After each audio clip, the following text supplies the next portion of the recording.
Pirmado na po ni Pangulong Ferdinand Marcos Jr. ang Republic Act 12316 na nagbibigay sa Pangulo ng emergency power upang suspindihin o bawasan ang excise tax sa mga produktong petrolyo.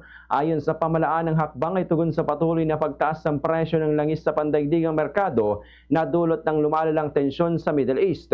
Sa ilalim ng batas, maaaring ipatupad ng Pangulo ang suspensyon o pagbawas ng excise tax sa rekomendasyon ng Development Budget Coordination Committee at sa pakikipag-ugnayan sa Department of Energy.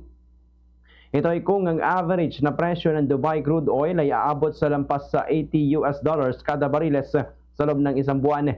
Nakasaad din na maaaring ipataw ang tax relief sa mga piling produktong petrolyo depende sa pangangailangan at sitwasyon. Ang bawat suspensyon o pagbawas ay may bisa na hanggang 3 buwan at maaari itong i-extend hanggang 1 taon.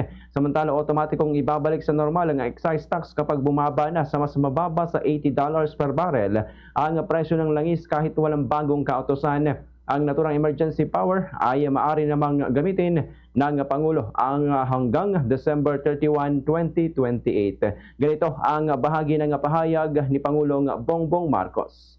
And although we cannot be assured right now of the supply, we can be sure that at least for 45 days we will be all right.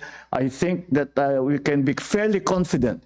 We can be confident that after the 45 days we will still have already arrived here in the Philippines. We will have already a flow of oil, not just one delivery, not just 2 deliveries, but a flow of petroleum and petroleum-related products.